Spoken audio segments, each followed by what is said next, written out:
you for joining us this morning. I hope everyone's doing well. My name is Alicia Emmons, and I'm the Vice Chair of Enlace, the Latin American Council of Charlotte. So I'm going to get us started off this morning with our mission and vision, just to remind us why we're here, and then we'll introduce our special guest speaker. So our mission of Enlace is to develop and strengthen connections through information, collaboration, and partnership with organizations and leaders who serve the Latinx community. And our vision of Enlace is to enhance social capital within the Latinx community in the Charlotte metro area. So thank you for joining us today. I appreciate your time this morning. We have a very exciting topic this morning. We're going to talk about COVID vaccinations. So I know everyone has thoughts, concerns, questions. Go ahead and type those in the chat box in Facebook right now, and then we'll communicate those to our speaker.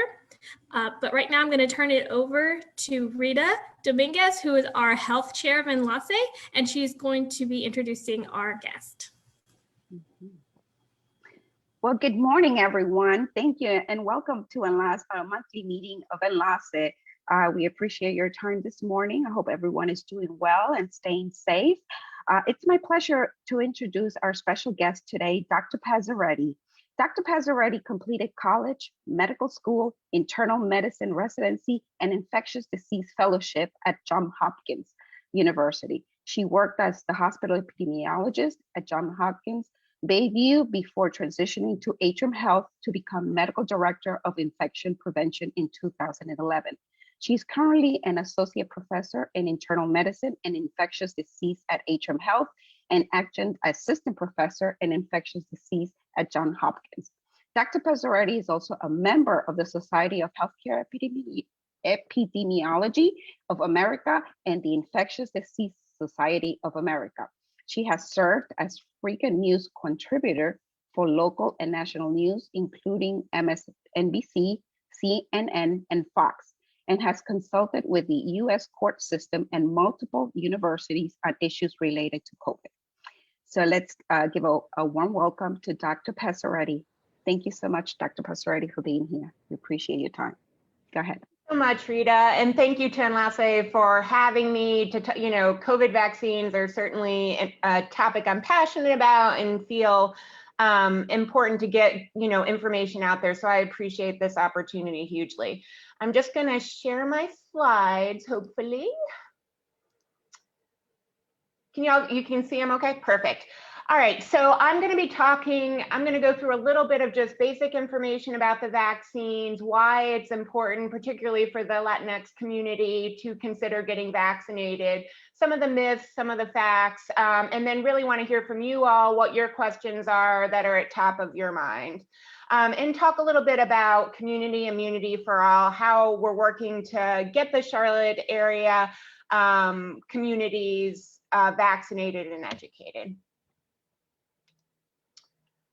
So just to kind of level set, I think it's always useful to look at where we've been and where we are right now as it relates to the pandemic. So you all are well aware, over the Christmas, New Year's holidays, significant rise in cases, hospitalizations, and deaths with COVID, which really, we were kind of at capacity in healthcare systems to manage the volume of patients that were sick at that time, and more recently have been on a bit of a downward slope, which I think sometimes gives people a sense of complacency that maybe, okay, vaccines aren't necessary, and I just want to kind of talk through why they are still very much necessary. And the reason I put this slide up, so this is looking at not just kind of number of cases, but what our hospitalization trends and death trends have been. And mostly to point out that while we are definitely coming down right now, we're really still where that earlier peak last year, we haven't gotten below that level. So we are still very much in this pandemic, still very much seeing cases, although thankfully, not as many as at the worst. A couple of trends I just want to make people aware of to highlight the importance of ongoing work surrounding vaccines. So we are starting to see a rise in cases in parts of Europe, and that's often in areas where vaccines haven't been well rolled out, uptake. So you're definitely keeping an eye on that. Many of you have probably heard about mutated strains or variants of concern that carry with them some characteristics that can mean more people infected, and in some cases, some implications as far as vaccine coverage, treatment, and whatnot. So, that has the potential to kind of upset the apple cart as far as what our current downward trends are doing. We're starting to see individuals that had been infected with COVID early on in the pandemic now get second cases. So, just to make people aware that people can get infected more than once. And, one of the questions about vaccines we often get is, I had COVID, that means I don't need to get the vaccine. And I think that knowing that reinfection can occur is an important kind of component of that decision. And then, we are headed into spring break for many areas.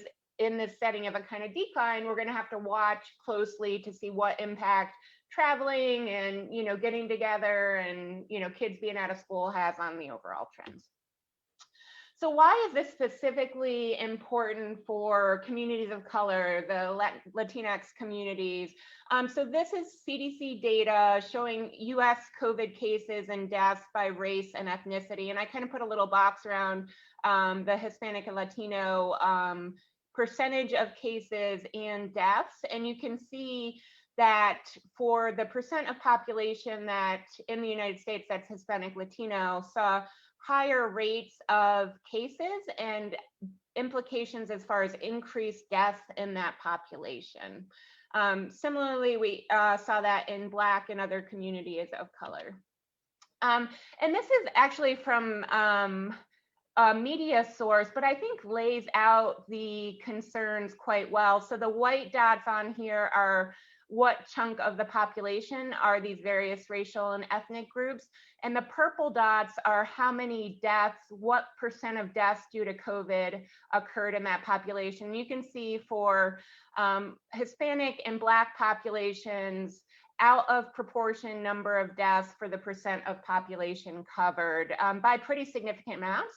And, particularly true for younger populations in the Hispanic Latinx community. And it's opposite for white populations, right? The population share is much higher than the amount of deaths. So all that to say, protecting communities of color, Latinx communities, vaccination in these communities are very, very important to protect the community members. So, Atrium Health has really been working to level out disparities that in our healthcare system, in healthcare in general, that have been going on for a long time, but really been highlighted during this pandemic. So, things like roving COVID testing to take testing to areas that may have a harder time accessing traditional healthcare. Really working internally and externally on education, message. How do we reach people and how do we reach them effectively, not just in a one mode kind of thing? Getting masks out to protect the community and, working on things like Kids Eat Free. So vaccination is the next step in this work that has been going on and will continue throughout the rest of the pandemic and beyond to protect our susceptible communities. So what is community immunity for all? So this is an Atrium-led collaborative to vaccinate for COVID-19 in underserved and disproportionately impacted communities. And, there are three basic tenets in this kind of effort. One, we have to acknowledge that where we have been in the past is not where we can continue to be, that we need to actively work on better evening out some of the inequities in healthcare. We very clearly need to listen and collaborate with community partners who really have such a huge impact in their communities as far as spreading education, comfort level with different recommendations, and really work on all of these aspects with the goal of protecting everyone equally. So going to switch modes a little bit and talk about how the vaccines work kind of in broad strokes and what different vaccine candidates are out there. So I like to put this cartoon up when I'm talking about how the vaccines work because it gives a little bit of an idea. So this is a cartoon of the virus itself. And what I really want you to focus on is this spike protein. It's a protein that allows the virus to infect human cells and spread within the body. So it's a super important component of the virus. And it's also what all of our current vaccine candidates really target to build up our protective response. And I'll talk through how the different vaccines do that. So there are two primary types of vaccines that are currently available. There's mRNA, which is the Pfizer and Moderna shots. And then there's something called a viral vector vaccine, which that's how the Johnson & Johnson shot works. And, you know, I won't go into like super in-depth science of how these work, but in broad strokes, mRNA is a set of instructions for our cells. So the vaccine includes that set of instructions and a protective coat that's injected into the muscle of your arm. Those instructions tell your cells how to make that spike protein. Your immune system or protective system recognizes that spike protein as not as foreign, as something that we need to protect against, and you build up that immune response. So when you're faced with actual infection in the future, you kind of shut it down at the door. So that's the basic principle. It does not incorporate into your DNA. It does not perpetually change your cells. You know, that's one of the more common myths I hear, and that's just not how it works. The Johnson & Johnson shot is slightly different, although kind of ends up at the same point. So it uses an inactivated virus, different type of virus called adenovirus, that again contains the instructions for how to make that spike protein. Your immune system responds, and then, you know, when you're faced with actual infection, you're protected. So kind of end up at the same point, but slightly with different ways of getting there. Neither contain the actual virus, so none of the current vaccines can give you COVID, and none incorporate into your DNA, change your cells, anything like that. And this is just kind of a summary of the most important data from the trials that went to the FDA. So these vaccines are all available under what's called an emergency use authorization. So that means the FDA has reviewed the data and said that there is more benefit than harm from the studies that have been done to date, and the data meets a threshold for, you know, recommending it to the public. And that threshold that they set ahead of time was at least 50% protection for the person vaccinated from getting COVID, as well as it must be safe without significant long-term consequences. So all were held to that minimum standard. In addition to the governmental FDA review, there's a board of scientists associated with CDC, independent facilities that review the data and also kind of weigh in and say, yes, this is protective, this is safe, we need to move forward. All of the trials include tens of thousands of people before it ever gets to that point. So the other big concern I hear is this happened way too quickly, no way it's safe, no way. And, you know, I would just kind of say that while it happened quickly, that's because the entire scientific community was working together. There was no money issues related to it, right? Every kind of funding issue was no longer an issue with trying to move this forward. And some steps happened at the same time, but we still were held to kind of completing all those steps and making sure it was safe and effective. So what does the data show? So I will say the most important thing for vaccines to protect against is keeping people out of the hospital, keeping people alive, keeping people from having severe consequences from COVID. So all of the currently available vaccine candidates are very, very good at accomplishing that goal. All have been very, very safe in the studies that have been done. And now, you know, specifically with Pfizer and Moderna, we have hundreds of millions of doses given worldwide. And that safety data continues to look good, that it is safe, it is effective, even as we vaccinate more and more hundreds of millions of people. There are some differences worth knowing about beyond just how the different vaccines work. So both Pfizer and Moderna are 2 doses, so require 2 shots, either 3 weeks or 4 weeks apart, ideally, but you can go up to 6 weeks apart.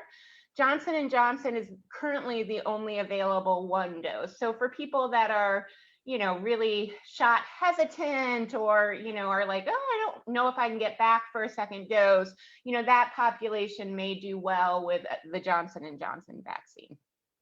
The other thing just to be aware of, right now, all the studies have been done in adult populations. Pfizer did study down to age 16. So right now, between 16 and 18, the only vaccine approved is the Pfizer vaccine.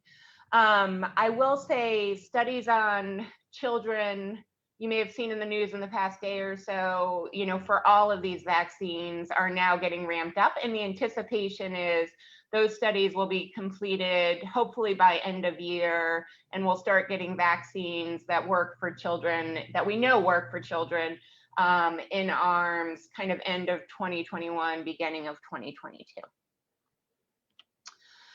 There are some differences as far as when you look at more mild disease between the vaccines. So me having a cold, the Johnson & Johnson vaccine did not protect as well against those minor symptoms.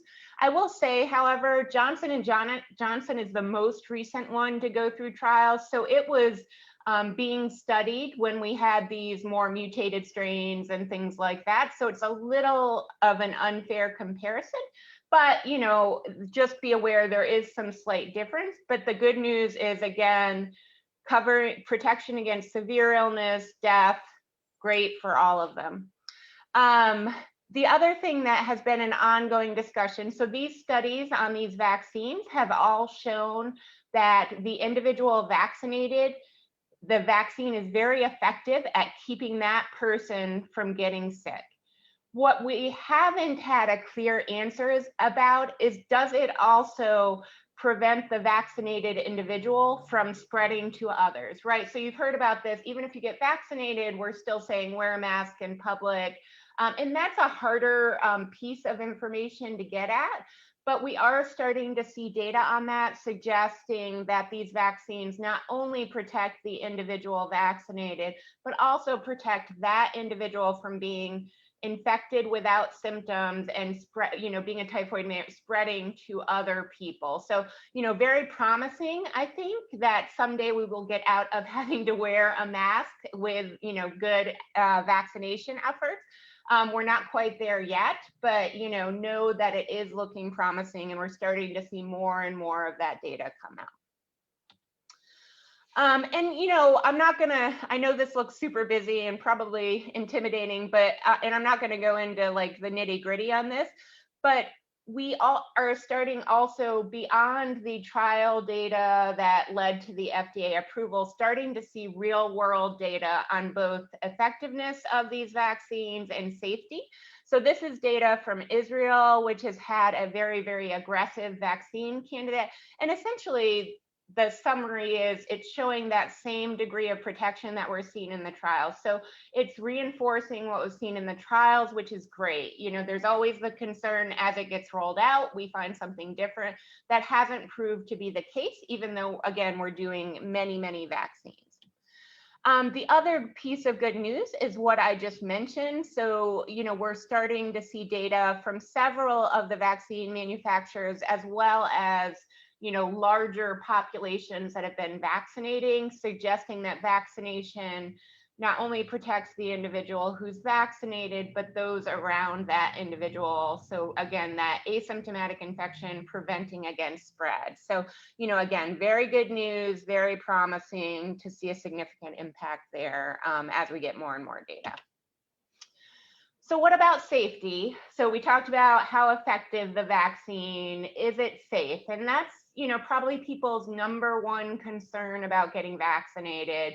Am I going to get sick from it? Am I going to get COVID? Is it going to cause problems down the road? So obviously these vaccines are new for COVID, but the mRNA and the viral vector types of mechanisms for other medications, other treatments have been around for many, many years. So I would push back a little bit on these being completely novel. Yes, absolutely, the COVID vaccine is something that's been developed over the past year, but this type of work has been developed for other uses in the past and been shown to be safe and effective. The other thing I would reassure people is that there are multiple monitoring systems in place to look for whether we're seeing any severe side effects or issues moving forward through both the CDC, the government, all those kind of things, to try to make sure that we're keeping tabs on that. What we found so far, both in the trials and in real world experience, is the most common side effects of really all of the vaccines are ones that tend to occur when your immune system is trying to protect you. So feeling run down, little bit of fever, feeling achy, little foggy, and pain at the site of injection. Those typically resolve within 48 hours. We are not seeing, either in the trials or in the real world, long-term side effects or other side effects kind of later on. The one couple of caveats I will say, the side effects that I mentioned are most common for the Pfizer and Moderna vaccines after the second dose. And don't happen in everyone, but happen in about 50 to 60% of people. And then younger people, so those less than 55, 60, tend to have a little bit more of a vigorous immune response, and they may feel a little worse than those older individuals. So maybe be prepared for side effects for people that are younger than 60. With the mRNA vaccines, we have very rarely seen an allergic reaction, sometimes severe. This happens in about 3 to 5 per million doses. So it is extremely rare, and there have been no deaths associated with it. All vaccine sites have medicines on site to be able to treat that effectively. But, do be aware of it. It's more common when it does happen rarely in women and those with a history of prior severe allergic reactions in the past. So talk to your doctor, talk that through, but know that it is a rare event, and, all facilities that give vaccines have a plan in place to treat that should it happen in those rare instances. The other big questions we get relate to fertility and pregnancy. So pregnant women were not included in the trials. We tend, for any medication, vaccine, anything, because pregnant women have different kind of physiology, children have different physiology, pregnant people and kids are not included in that first step. So studies are now going on. I mentioned pediatric trials, but studies in pregnant women are going on as well. Certainly we know that COVID infection in pregnancy can have more severe outcomes as far as risk of needing a breathing tube, preterm labor and whatnot. So the recommendation currently is to discuss with your physician if you're pregnant, what's your risk of getting COVID, what's your risk of the vaccine. So far, over 20,000 people in the United States as of January who are pregnant have been vaccinated. And there were some pregnant people in the trials that got pregnant during the trials, and we have seen no indication of any kind of issue in that population. Obviously, continue to monitoring closely. The other thing I will say is that, we know that based on how these vaccines work, experience with prior vaccines, there's not really a thought that there will be issues. It's just that kind of inability to say definitively, I studied this, I know it's safe, because pregnant people weren't included in the trial. So again, very, I think, all the data available so far is reassuring, but it is right now still kind of a discussion between you and your physician. And then, on social media, issues relating to COVID vaccine causing fertility kind of blew up when the vaccines first came around. This is been stated to be untrue by all scientific experts. It's just one of those social media gone awry. So there's no anticipation, no data that any of the vaccine candidates impact fertility, or that you should avoid them if you're trying to get pregnant or thinking about getting pregnant. I would try to put people's mind at rest around that. And then, the last thing I kind of want to talk about, we don't know yet how long you will be protected with the vaccine. We know that vaccinated individuals tend to develop higher levels of antibodies, or that sign your immune system has kicked in, than people with natural infection. And the anticipation is at least a year of protection. I think especially with these variants of concern and mutated strains, it's possible / likely boosters or annual doses like flu shots will be necessary in the future. But that's one where we just have to continue watching people who have been vaccinated, studying to determine what's the optimal dosing. So do we need repeat doses? Do we need boosters? And that's a little bit right now like trying to predict the future, because we're so early in this journey. I put a couple slides in here about myths and facts, but I think I hit on most of them, and I suspect others will come out in your questions. So and for the sake of time, I'm going to skip through those. So the final thing I want to say about kind of how the vaccines work: does type of COVID vaccine matter?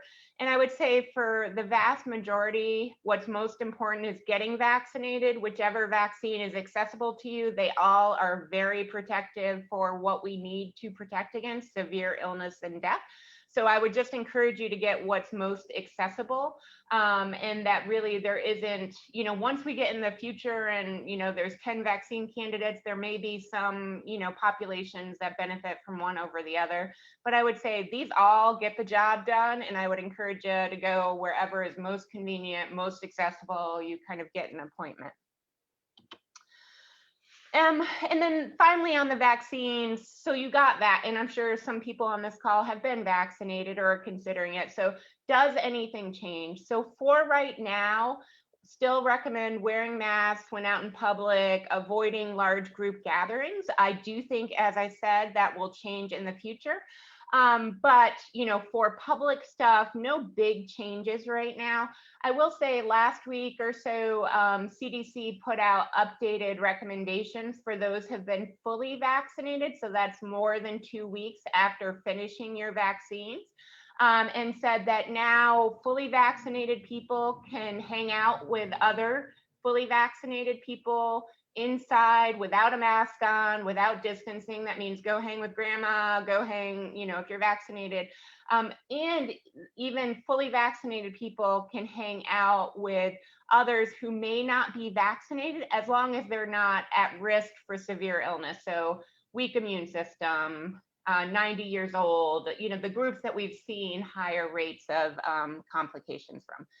And then finally, the other change, fully vaccinated individuals no longer have to quarantine if they've been exposed. So, in the past, if you were around someone that had COVID for, 10 to 14 days, you had to stay home, stay away from everyone. Recommendation kind of moved away from that for those that are fully vaccinated. So I think all that to say, we're seeing a hint of what that possibilities vaccine will bring to kind of safety of our communities and loosening up the, COVID recommendations in the public health setting. So going to switch gears a little bit and try to wrap it up soon so we get to your questions about how to get a COVID-19 vaccine. So obviously we are still dealing with supply issues, and populations have been prioritized really throughout the country. In North Carolina, these are the current, and I didn't update that date, but the current phases of where we are with vaccines. And as of today, we're opening in North Carolina up to phase 4 can get vaccinated. So that means anyone that's a healthcare worker, long-term care staff, anyone over 65, anyone who's a frontline essential worker, and now individuals that have other medical problems that maybe didn't fit in those earlier groups. And that includes pregnancy, that includes obesity, that includes high blood pressure.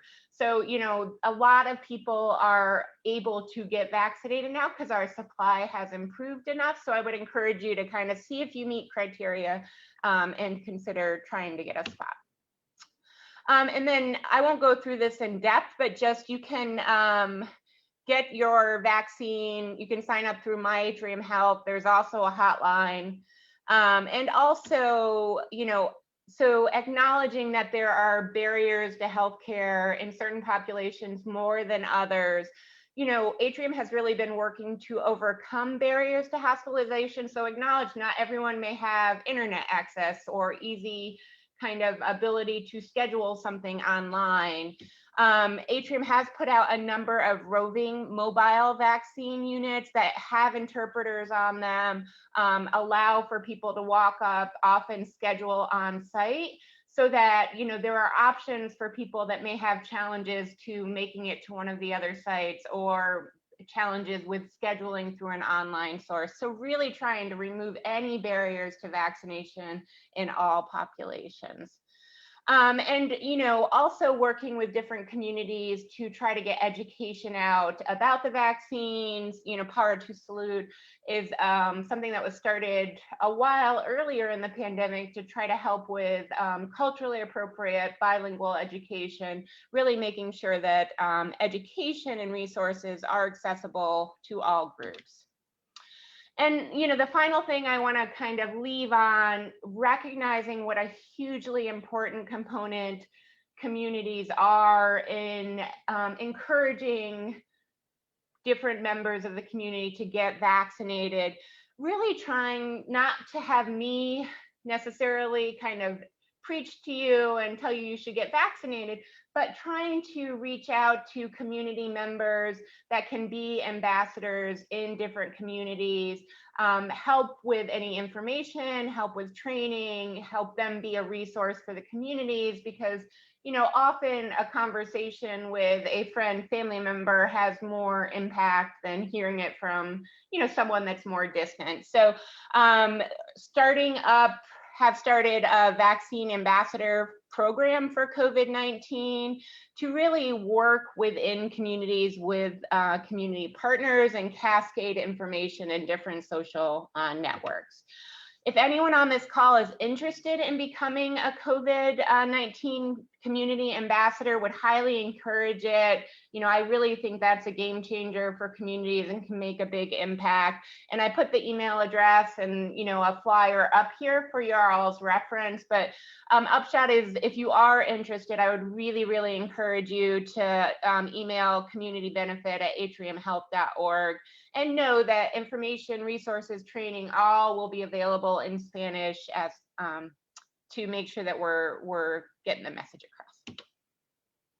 And then, finally, I just want to say huge thank you. I mentioned the Community Ambassador Program, but a number of community partners have been hugely important in getting us where we are. And that was true with testing. It's been true with education throughout this pandemic. And it's even more true with vaccination. So these are just a list of some of the partners in the community that have helped with, spreading the word or serving, allowing us to use church sites or, community sites for vaccination testing. So just, this can't be Atrium or healthcare doing this alone. It has to be a community effort. And huge thanks to these community partners who increase by the day, fortunately, and have made a huge, huge difference. So, what will 2021 and vaccines bring? I really do think we're in a place of hope and brighter future than we've been in a very long time, and hopefully have helped answer some of your questions on vaccines. I'm happy to take any questions if there are, or do whatever the moderators think is best. Thank you, Doctor. That was an excellent presentation. That was really good information. I'm seeing in the comments that great information, so thank you for that. And thank you for being a frontline worker, and thank you for all the service that you've done throughout the pandemic, and risking yourself and your health to keep our community safe. We do appreciate that. Thank you so much. So I am seeing comments in the chat about slots being full, trouble finding availability for slots. I know you mentioned you can go on Atrium Health website, and then there's mobile sites. To find the mobile sites, is that just going to be posted on the Atrium website? Well, so this is tricky, right? Because we want to make sure they're used for the populations intended, not having, other communities kind of take over and crowd out people that they're trying to target. So it's not been posted publicly, but we try to disseminate through community leaders that are associated with those sites and whatnot. So I certainly can make sure you all are on that list to know when there's roving sites, so you can share with your communities. Would that maybe be helpful if you aren't already, or Rita maybe can help with that? Yeah, I think Rita's been sending through the resource hub some information about mobile sites. So yeah, if anyone is interested, yeah, they can get in contact with us, and we will make sure we can coordinate getting them on the resource hub, and becoming, integrated part of Enlace, so we can keep them updated on that information as well. And I will say, we are still in a time where there's not a ton of vaccine for everyone. So that is going to continue to improve. So, if at first you don't succeed, try again, which I know is a frustrating answer, but I do think it's only going to get more and more accessible in the very near future. So, the vaccine supply has opened up quicker than we thought. So, keep checking back and keep looking at these kind of community resources and whatnot.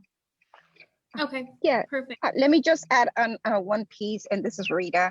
In regards to the vaccine, we're planning one for March 27. That's a Saturday at the Old Eastland Mall, and that's open for the community. And that will be all up to Group 4, I believe, because I think they're opening today. As a matter of fact, Group 4, right, Dr. Passaretti? Yeah, it's opening up. Yeah, so that would give opportunity for a lot of our community to have access to the vaccine. Again, the event, as soon as I get the flyer, I will definitely post it through our Enlace web resource. And again, it's for Saturday, March 27 at the Old Eastland Mall location. Thank you. And no appointment is needed. It will be a drive-through event. Thank you, Rita. Thank you. Okay, so I have a few questions for you, Doctor. So were people of color and the Latinx community involved in the testing of the COVID vaccine? And if so, what did the research show in terms of effectiveness, side effects, those sorts of things? Yeah, absolutely. Great question. So yes, very much so. There was an intent work to make sure that a broad range of populations were included in these trials. For Moderna and Pfizer, about 10%, both about 10% Black African American and about 25%, 20 to 25% Hispanic and Latinx. The Moderna, or I'm sorry, the Johnson & Johnson trial was actually done in parts. Part of it was done in the US, part of it was done in South America, and part was done in South Africa. So even higher percentage of Black African or Hispanic descent and whatnot in that study. So I think it was on the order of 35-40% for Johnson & Johnson. So all that to say, yes, in the performance, other than slight differences in Asian population, which there was a smaller amount of that population, but for Black, Latinx, Hispanic populations, really the same level of protection was shown in those groups. Also, similarly by age, saw that same level of protection for young versus old. So it was pretty fortunately equivalent across the board in the trials. Thank you. And what about people if they don't have medical insurance? What is the typical cost to get the vaccine, and what happens if you don't have insurance right now? Yeah, so the federal government bought all of these vaccines, so there is no cost to the individual. They may, when you're scheduling, ask for your insurance information. If someone has insurance, then the vaccine site may charge an administration fee to the insurance, but the insurance companies by law cannot put that charge on the individual. So there should be never any charge for any COVID vaccine at this time. If you are getting it, push back, but they should be free to everyone that in a population. And there's no proof of, you don't have to show proof of nationality, or, it really is for anyone in the United States, of trying to remove any barriers that would exist.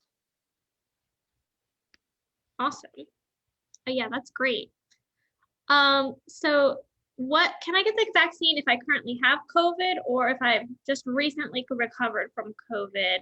And should I get a COVID test to make sure I test negative before I get the vaccine? Yeah, really good question. So if you right now have COVID, because you could potentially infect other people, like waiting to get the vaccine, your isolation for COVID still applies. So, waiting at least a couple weeks out till you're feeling better from your COVID infection is required, to protect other people, make sure you've recovered so your immune system can respond appropriately. Typically, I tell people, when you have infection with COVID, you get typically get some immune system response from the natural infection. So I typically say, my sweet spot is 30 to 60 days after you have COVID. We start to see that risk of second infection increase after 90 days. So I tell people to try to get it in there. But, definitely recommend it. Don't come in while you're still kind of coughing, fevering, that kind of stuff. And that's kind of the general guidelines I give people. I think there was another question I maybe didn't answer embedded in that. Oh, the testing. You do not need a test. So the way that the way the tests for COVID often work is they can detect even fragments of the virus that can hang on for months and months. Doesn't mean you can infect other people. Doesn't mean necessarily that you even have an immune response at that time. So no need for testing negative before you have a COVID vaccine. Similarly, for those that know about antibody testing, so antibodies look at your immune system response. That's not recommended one way or the other prior to getting a vaccine. Oh, okay. Perfect.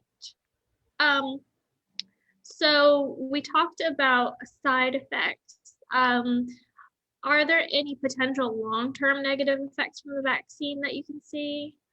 Yeah, so none anticipated. Obviously, we've experienced this vaccine for 6 to 9 months. So, based on how we know these vaccines work, how vaccines work in general, the most common side effects are immediate, within days.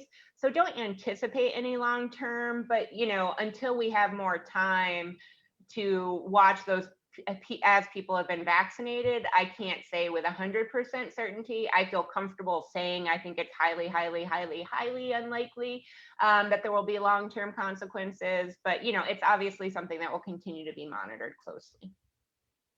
Okay. This is a question from our Facebook chat. Can a person with lupus get the vaccine? Yeah, so people with autoimmune problems like lupus often can be at higher risk for infection with COVID, or more severe infection. They may be on medicines that suppress their immune system, like steroids, other medications. So I would certainly recommend someone with lupus, and you would meet kind of criteria to go ahead and get vaccinated in this phase 4, to consider doing so. I think there's benefit to be gained, and I think there's harm to getting COVID, more severe potential for harm. So no contraindication, totally fine to go ahead and get the vaccine, same as you would with lupus, other vaccines. Okay, thank you. Do you have a time frame that you expect everyone will have the opportunity to have been vaccinated by? So, the President Biden and the current government have said, the aim is by end of May to everyone that wants to get a vaccine to have sufficient supply to be able to offer it. The tricky in between is appointments for vaccines, right? So healthcare workers are working overtime to have these roving sites and do mass vaccination events and all that kind of stuff. But there's a reality to day jobs and, getting stuff done. So, but, the intent is certainly to move quickly through these phases resources and make sure it's available and accessible to the extent possible. Thank you. And do you foresee us still practicing 3 Ws after vaccinations have been given out to the majority of people? How long do you foresee us wearing masks and, having to be 6 feet apart? Yeah, I think, the hope, and I kind of alluded to that with the, changes that were made on quarantine post-vaccine or being in smaller households with other vaccinated individuals.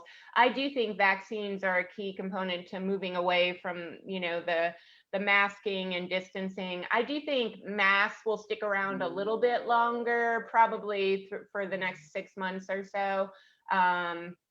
6 to 9 months, but I do foresee a future without, all of us, with us being able to recognize each other, not just by our eyes and our foreheads. Good. So we're hearing about the different variations of COVID that are maybe more contagious, more resistant to the vaccine. So does the COVID vaccine protect us against those new variations of COVID? So those new strains or variants, so we're still learning about those. So, viruses are constantly changing to try to survive better. So up until recently, those changes have been minor and haven't been significant enough to change how COVID is spread or any of the treatments or any of that. In the past couple of months, especially in some areas outside of the United States, these variants of concern have popped up that, have changed enough that they're either spreading more easily or in ones that have been found primarily in South Africa, Brazil, that, have some decreased impact of vaccines and some of the treatments for COVID. So still very much learning. I think the current data suggests that there will still be protection with the vaccines. It may just not be that 95% that we kind of talked about when we were talking about the current vaccines. I think still looking good for protecting against hospitalization, death, that kind of stuff, but may chip away a little bit at the milder disease. So haven't lost vaccine efficacy altogether, but the importance of getting vaccinated now and protecting our community and really shutting down that spread puts us in the best case scenario for when those variants invariably arise. And I think the variants also play into potential need for a booster shot that includes those variants in the future. Okay. And so for the vaccines that require 2 doses, why do they require 2, and what happens if someone just gets 1 of them? Yeah, so the short answer is we don't fully know what happens as far as how long you're protected if you only get 1 shot out of 2. The vaccines were studied based on anticipated antibody levels and immune response and all those things with that regimen of 2 doses. So I think there's unknowns if you choose just to get 1 vaccine. I would highly encourage people to get both doses and complete the full series, or consider, if you're very adamant about only getting 1 shot, then I'd say Johnson & Johnson maybe is the right vaccine for you. But the thought behind the 2 shots is the initial shot kind of prepares your immune system, your protective response, and then that second shot kind of boosts it. So gives it a little kick in the butt to make sure that you're protected for as long as possible. Okay, so there's different ingredients in the different shots. Yeah, so the different vaccines have kind of different mechanisms, ingredients, yes. Okay. Well, but the 2 shots are exactly the same. It's just your body has some response, and then the second shot kind of boosts your immune response to lengthen that duration of protection. So we don't know with 1 shot, you get some protection, may not be as high, may not be as long, because we really haven't looked at that. Okay. And so we've all been hearing about flattening the curve for the past year. So how are we doing with that? Is it flattening? Is it getting there? Is it getting worse? Yeah, I mean, I think we're, I showed those graphs in the beginning that we're coming down off a very, very high peak of cases, hospitalizations. I don't think we've flattened the curve quite yet, but, certainly getting back towards that area. So I think, some moves in the right direction. Okay. And so is Atrium offering all of the different vaccine options, or have they picked one vaccine option to go with for everyone? Yeah, so the vaccines are a little tricky as far as making sure, when to come back for a second dose, different intervals, different number of doses. So each vaccine site has one vaccine. Yes, we have all 3 vaccines, but they're not at every single site.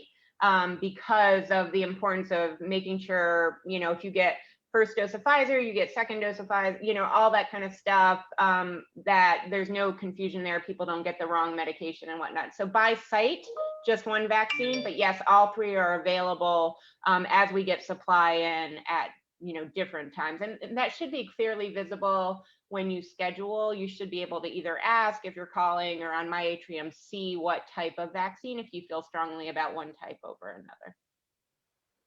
Okay. Perfect.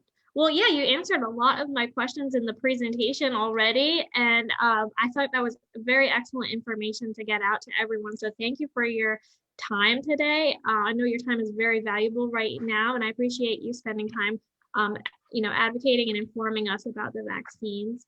Rita, did I cover all the questions? Get everything covered? Yes, absolutely. We cover a lot. Thank you for all the information. I don't know if we have time for just one, a quick one, and maybe Dr. Pasquarelli can really say it quickly regarding the herd immunity.